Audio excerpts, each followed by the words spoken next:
I always thought I knew what my son wanted for Christmas.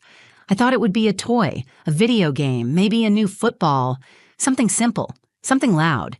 But a few days before Christmas, I was picking up laundry from under his bed, and I found a letter. Not just any letter, a letter to Santa. It was folded in half, scribbled in blue crayon on lined notebook paper. No envelope, no stamp, just lying there like it had been forgotten. I almost didn't read it, but I did, and when I did, everything stopped.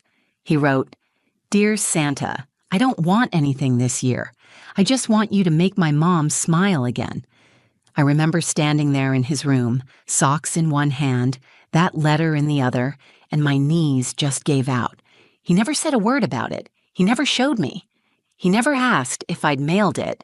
He just wrote it, quietly, like a wish he didn't believe he was allowed to say out loud. My name is Alara Quinn. I'm a single mom. I live in a small, snow-covered neighborhood just outside Bend, Oregon, and this past year broke me in ways I didn't even notice until I saw them through my son's eyes. My boy's name is Jonah. He's 8. He has this wild brown hair that never listens to a comb and these giant eyes that seem to notice everything, even when I think he's not paying attention, especially when I think he's not paying attention. Since my mom died last February, I haven't been the same. I go to work. I make dinner. I do the bedtime stories and the morning cereal and the backpacks and the bills. But I haven't really been here. And somehow, Jonah knew.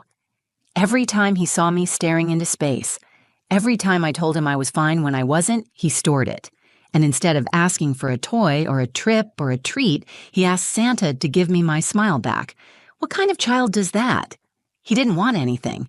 He just wanted me to be okay again. I kept thinking, how long had he been watching me like that? Carrying that kind of love around with no place to put it? I didn't know what to do with the letter. I tucked it in the top drawer of my nightstand and cried until I couldn't see straight. I didn't tell Jonah I found it. I didn't want him to feel like I'd taken something from him.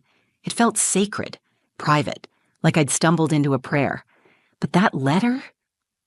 It stayed with me.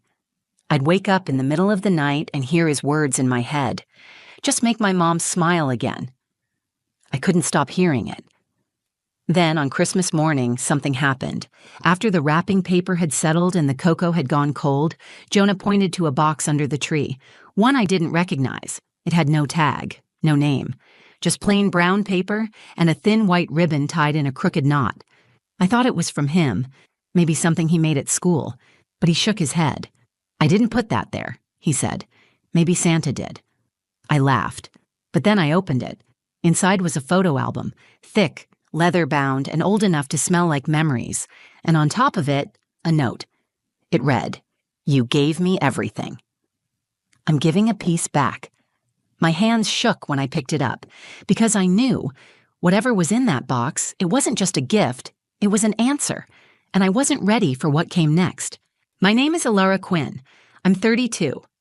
I work as a registered nurse at a small community hospital in Bend, Oregon. It's the kind of town where you know the cashier's name and your neighbors shovel each other's driveways. It's quiet, peaceful, or at least it used to be. I live in a modest 2-bedroom house with my son, Jonah. He's 8, and the best parts of me live in him. He was born in the middle of a thunderstorm, screaming like he was already full of opinions. He's funny, kind, stubborn, and more thoughtful than any child should have to be. Last Christmas was our first one without my mom, Maggie. She passed away from pancreatic cancer in February. She lived with us for the last few months of her life. Jonah and I took care of her together. She died in the room that's now our laundry closet, and I haven't moved the chair she used to sit in. I still catch myself glancing at it, expecting her to be there, humming under her breath while she knits or folds towels. Grief is strange. It doesn't always come in waves like people say. Sometimes it comes like fog, thick, heavy, dull. It creeps into your chest and sits there. It makes your favorite songs feel like noise. It makes dinner taste like cardboard. It makes a good morning feel like a chore. Since she died, I've been going through the motions, working long shifts at the hospital, trying to keep bills paid and the house clean. On the outside, I probably looked like I had it under control. But I wasn't really present. I wasn't laughing like I used to. I wasn't smiling the way Jonah remembered. And kids notice. They notice even when you think you're doing a good job of hiding it. I'd catch Jonah watching me sometimes when he thought I wasn't looking. He'd sit at the kitchen counter, doing his homework, and glance up every few seconds just to check. I always smiled back. A tight, practiced smile, the kind that doesn't reach your eyes. One night in early December, he asked, "Did Grandma like Christmas?" I said, "She loved it. She used to put way too many lights on the porch." He nodded, then went quiet. I could tell he was thinking hard about something. Then he whispered, "I miss her too." It caught me off guard. I think I forget sometimes that grief doesn't only belong to grown-ups. Jonah lost her too. She tucked him in, made him pancakes with chocolate chip smiles, and taught him to play cards. He remembered her laugh. He missed it. That night, after he went to bed, I stayed up looking through the old photo boxes. I hadn't touched them in months. They were buried in the closet under beach towels and winter coats. I looked at pictures of my mom holding Jonah as a baby, her hair wild from the wind, both of them laughing with their whole faces. I thought about how I used to be in those pictures, open, warm, joyful. I wondered where that woman went. The truth is, I didn't know how to move forward. I was scared to feel better, like it meant I was leaving my mom behind. But grief doesn't mean forgetting, and healing doesn't mean replacing. Christmas was coming, and I was dreading it. The decorations felt forced, the music grated on me. I told Jonah we'd still do the tree, still bake the cookies, still make it special. But my heart wasn't in it. He didn't complain, he never complained, he just tried harder. He left silly notes in my lunch bag. He folded laundry without being asked. One morning, I found a drawing he left on the fridge. It was me, with a big smile, holding hands with him and Grandma. Above it, he wrote in shaky letters, "Best Christmas ever."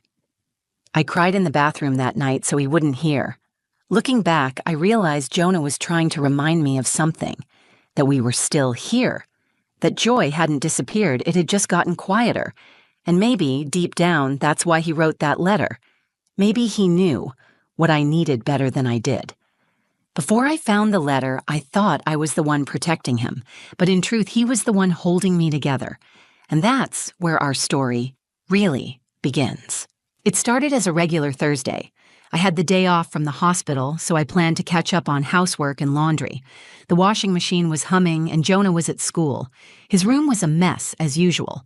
Toy dinosaurs scattered across the rug, markers without caps, wrinkled socks tucked behind the dresser. I was half listening to a podcast and mentally preparing to scrub the baseboards when I reached under his bed for a pile of clothes. That's when I saw it. A single piece of paper, half tucked under the leg of his nightstand. Blue ink scribbles filled the page, bent at the corners, crumpled like it had been handled more than once. At first I thought it was homework, but when I opened it and saw "Dear Santa" across the top, my heart stopped. Jonah hadn't mentioned a letter to Santa. He usually made a big deal out of it. Last year, he spent 3 days writing and decorating it, carefully listing out everything from action figures to a robot dog he'd seen on TV. But this year, nothing. The handwriting was unmistakably his. Slanted letters, misspelled words, that careful mix of hope and hesitation only a child can express. He wrote, "Dear Santa, I don't want anything for me this year. I just want you to bring my mom a smile. She's trying really hard, but I know she's still sad. She misses Grandma Maggie. I miss her too. I think if you help her smile, it will help me too. That's all I want. Love, Jonah." By the time I finished reading, I was sitting on the edge of his bed with my hand over my mouth. I didn't cry right away. It was the kind of shock that sinks in slowly, like your body knows before your brain does. The way he said, "She's trying really hard," broke me. He saw everything. He noticed every moment I tried to hold it together, every time I smiled with my mouth and not my eyes. He felt it all. And instead of asking for toys or games or a bike like any other kid, he gave his wish away. I had no idea he was carrying that weight. I had spent so much time trying to protect him from my grief that I didn't realize how much he was protecting me from his. That letter wasn't just sweet, it was a cry for help disguised as love. He was reaching out, trying to save the only parent he had left from disappearing into sadness. I folded the letter and placed it in the back of my journal next to a photo of my mom. Then I went to the bathroom, shut the door, and let myself fall apart. That night, at dinner, I looked at Jonah differently. I watched the way he pushed peas around his plate and told me about gym class like everything was normal. I smiled at his stories, but inside I was shaken. I kept hearing the letter in my head, line by line. I wanted to ask him about it. I wanted to tell him I found it, to hug him and say thank you, to explain how much it meant to me. But I didn't. Not yet. There was something about the privacy of that letter that felt sacred, like a window into his heart he hadn't meant for me to see. So I stayed quiet, and instead I started paying attention. He wasn't just my little boy. He was grieving, too, and he was trying to be strong, for me. After dinner, while he watched cartoons, I stood in the hallway with the letter in my hand and made a decision. I had to do better. I had to show up for him the way he was showing up for me. I couldn't let him carry the burden of my healing. That wasn't his job, but I also knew I couldn't fake it. He would see right through that.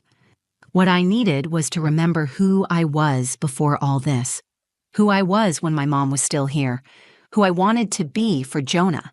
And that meant facing what I had avoided for months. Grief doesn't end in a moment. But in that moment, I decided to stop hiding from it, because my son deserved a mother who could feel again, and I was ready to try. The night after I found Jonah's letter, I couldn't sleep. I kept hearing his words over and over, echoing in the silence of my room. He wasn't just asking Santa to help me smile. He was asking for something deeper. He needed to know I was still here with him, not just physically, but emotionally. Around 2 a.m, I got out of bed and went into the hallway closet. I pulled down a heavy cardboard box I hadn't touched in months. It was labeled Mom in black marker. I had packed it after her funeral, sealing it up quickly like I could trap the pain inside. I carried it to the kitchen table and sat in the glow of the oven light. Inside were photo albums, birthday cards, a few scarves that still smelled faintly like her favorite lavender lotion, and a notebook she used to write lists in. Grocery lists, reminders, random thoughts. Her handwriting made my throat tighten. I opened the first photo album. The pages were stiff from age, some edges curling from time. There was a picture of my mom holding baby Jonah on the porch, her arms wrapped around him like she could shield him from the entire world.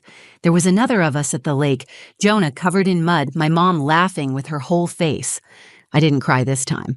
I just smiled. It was small, but real. That's when I knew what I had to do. I needed to take the weight Jonah had been carrying and share it. I needed to remind both of us that the love we lost was still here in a different form. It wasn't about getting past it. It was about letting it walk with us. The next morning, while Jonah was at school, I went to the craft store and bought a new photo album.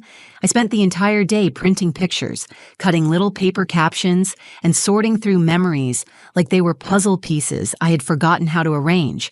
I called in a favor at the hospital and got 2 more days off. I didn't clean the house. I didn't return emails. I just worked on that album. I wanted it to be a gift, not for Christmas, not from Santa, just something between us. A bridge back to each other. Each page told a story. I added pictures of Jonah and my mom at the pumpkin patch, at the kitchen table painting Easter eggs, in the backyard raking leaves. I taped in one of Grandma Maggie's old recipes, the one for cinnamon French toast Jonah loved. I found a little note she had once written him that said, "You are brave, you are kind, and you are deeply loved." I put that near the last page, in bold handwriting. That night, Jonah came home and found me sitting on the floor, surrounded by pictures and scraps of paper. He tilted his head and asked, "What are you doing?" I smiled and said, "I'm remembering." He didn't ask anything else. He sat beside me and started looking through a pile of old Polaroids. "Grandma looks happy here," he said, pointing to one where she was blowing out candles on a cake. "She was. You made her really happy," I told him. We spent hours like that, flipping through images, telling stories. Jonah asked questions, some hard, some simple. I answered all of them. For the first time in months, the sadness didn't feel like a wall. It felt like a window. Over the next few days, we started making small changes. We baked Grandma's French toast together. We played cards at the kitchen table, just like she used to. We hung up some of her old ornaments on the tree. And every time Jonah smiled, I felt something start to shift inside me. On Christmas Eve, I wrapped the album in plain paper and tucked it on the bookshelf. I didn't label it. I didn't plan to give it to him that day. It wasn't a surprise. It was just something waiting for the right moment. I wasn't expecting anything in return. I didn't need a box or a bow to feel like I had done something meaningful. For the first time in almost a year, I felt like I was moving forward, not away from my mom, just toward the person I wanted to be again. And Jonah. He felt it too. He didn't say anything, but I could tell. The space between us wasn't quiet anymore. It was full of something we both understood. Christmas morning arrived under a sky the color of frost. Light snow had fallen overnight, covering the porch and dusting the windowsills like powdered sugar. Inside, the house was warm, glowing from the soft yellow lights we'd wrapped around the banister.